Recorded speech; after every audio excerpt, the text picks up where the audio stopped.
The story goes that Marcus Aurelius hired an assistant to follow him as he walked through the Roman town square. The assistant's only role was to, whenever Marcus Aurelius was praised, whisper in his ear, "You're just a man, you're just a man."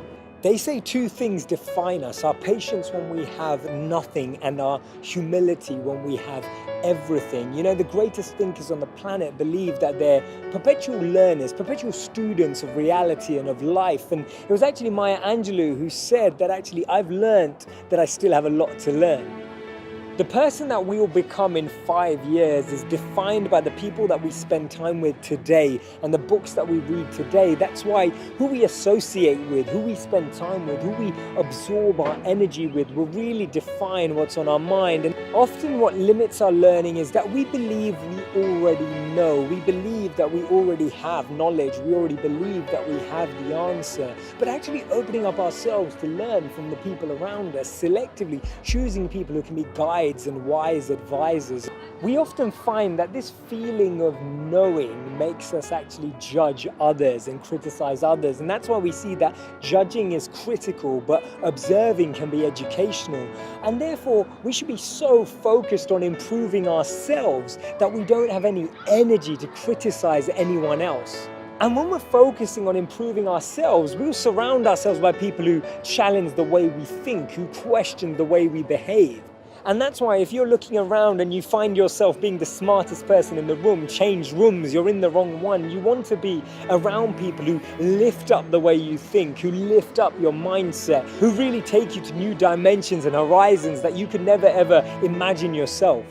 I believe that we should never let compliments get to our head and never let criticism get to our heart, because when we do that, we can start to build with genuineness and authenticity. When we're humble, we can actually grow and rise up and always feel that we're learning, always feel that we're developing, always feel that someone can share insight at any moment that can change our lives. Have you ever found it that similar situations keep coming into your life and actually nothing ever goes away until it teaches you what you needed to learn? So when we don't extrapolate lessons from situations, we have to take that test again. We almost have to learn that lesson again, and therefore simultaneous or repetitive situations keep approaching us in our lives. When we realize that we're students for life, instead of making people see how powerful we are, we'll want people to understand how powerful they are, and we'll learn how to empower others. We'll actually attract people to work with us to achieve our goals. They say it's better to know how to learn than to know. Because when we know how to learn, it becomes a habit, it becomes part of our mindset, it becomes a part of the way that we daily navigate life. We're trying to draw lessons from every person, every situation, every interaction, every moment that can actually teach us something about ourselves, teach us something about society, teach us something about our world, teach us something about how we can interact with that space.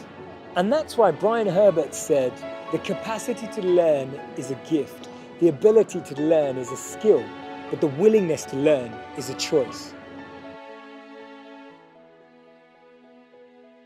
I really want you to get involved in this conversation and this dialogue as we think out loud together about our minds in this world. So please join and subscribe today. Look forward to you joining me.